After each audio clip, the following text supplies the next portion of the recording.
Então, hoje nós vamos revisar o conteúdo de frações. Então, muito bem.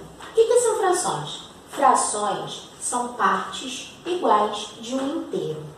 Então, aqui, primeiramente, a tia fez um inteiro de 3 partes. Desse inteiro de 3 partes, eu usei 2 partes. Por isso, essa fração é representada como fração de 2/3 do inteiro. Toda fração, toda parte que eu divido da fração, ela é o denominador. Ela fica abaixo do traço de fração. Por isso, o 3 está aqui embaixo, porque eu dividi o inteiro em 3 partes. A parte que eu utilizo é o numerador. Por isso, o 2 nessa fração é o meu numerador, porque eu utilizei 2 partes do inteiro. Então, essa fração é a fração 2/3. Na segunda fração, eu dividi ao meio, dividi em 2 partes. Por isso, 2 é o meu denominador. E utilizei uma parte só. O 1 é o meu numerador. Eu leio essa fração como 1/2. Por que 1/2? Porque de 2 partes eu utilizei uma, a metade do inteiro. Essas 2 frações que eu te coloco aqui de exemplo, elas são frações próprias.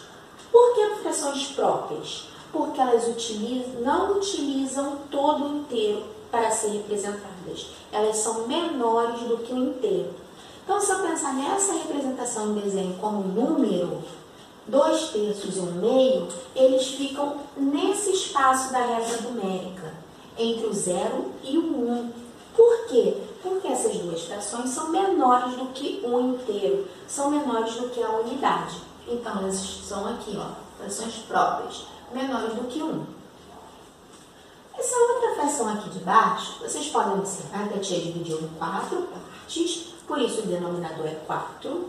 E utilizou as 4 partes que eu dividi, por isso que o numerador também é 4. Então, nessa fração aqui, eu usei todo o inteiro. Então, eu posso dizer que essa fração 4/4 ela é igual a 1, porque de todas as partes que eu dividi, eu usei todas elas. Toda fração que é igual a 1, ou é igual ao inteiro, ela é chamada de fração aparente, porque ela é igual a todo o inteiro.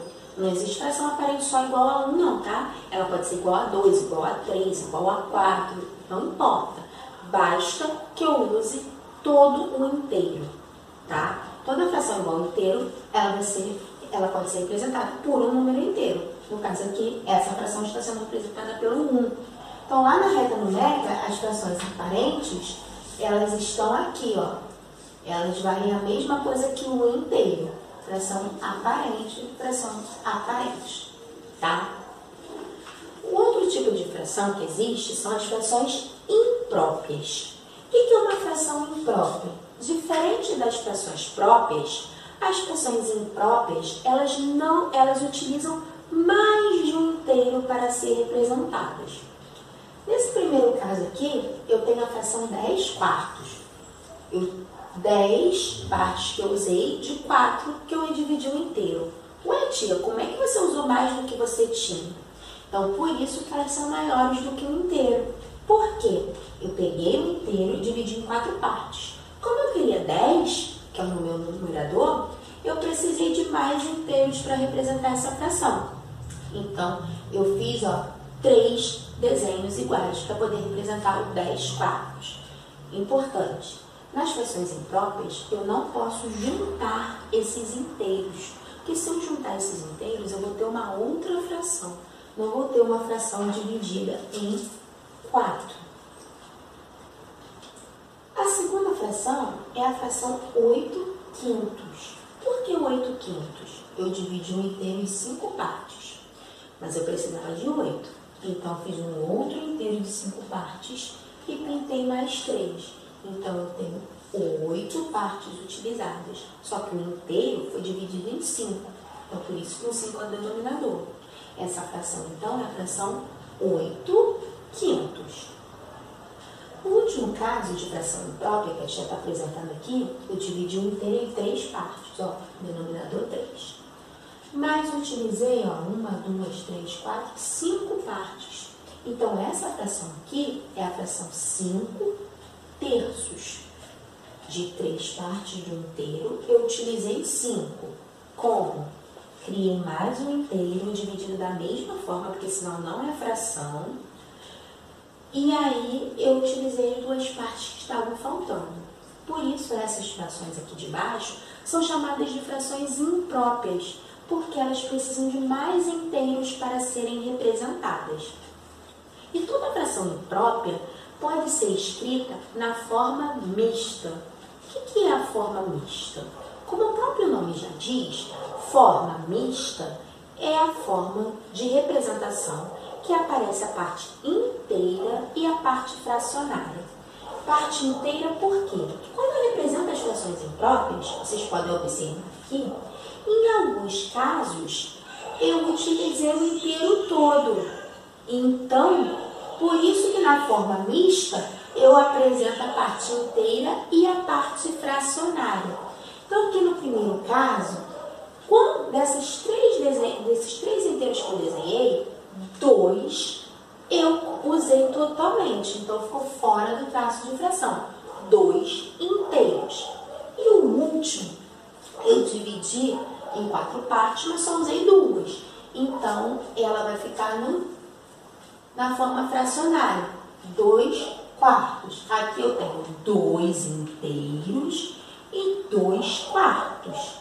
Essa é a forma mista da fração 10 quartos. Eu posso escrever ou na forma de fração imprópria, que é 10 quartos, ou na forma mista, que são 2 inteiros e 2 quartos. No segundo caso, na fração 8 quintos, eu também posso escrever na forma mista, porque ela é uma fração imprópria. Como eu faço isso? Dos 2 inteiros que eu tenho, 1 eu usei totalmente. Então, 1 inteiro. O outro inteiro que eu não usei totalmente, eu coloco no traço de fração. Aqui eu estou representando 3 quintos. 5, porque o denominador não muda, e o 3, porque é o numerador. No último caso, na fração 5 terços, a forma mista é 1 inteiro e 2 terços. Por quê? 1 inteiro, tá aqui, ó, eu utilizei ele todo, e o que eu não utilizei todo, está representando 2 terços desse inteiro. Então, a forma mista de 5 terços é 1 inteiro e 2 terços. Então, esses são os tipos de frações que nós temos. Frações próprias são as menores do que o inteiro. Então, por isso que elas estão localizadas entre o 0 e o 1, numa reta numérica. Fração aparente é a fração do inteiro, a fração da unidade. Ela pode valer 1, pode valer 2, 3, 4, 5, qualquer número inteiro. Basta eu ter o inteiro completo, ou seja, eu dividi em partes iguais e utilizei todas essas partes. E as frações impróprias, onde eu tenho a parte inteira e a parte fracionária. Por quê? Eu preciso de mais inteiros para representar a fração, já que o numerador, as partes utilizadas, são maiores do que a parte em que o inteiro foi dividido. Então, eu espero que vocês tenham entendido, tenham gostado, tá bom?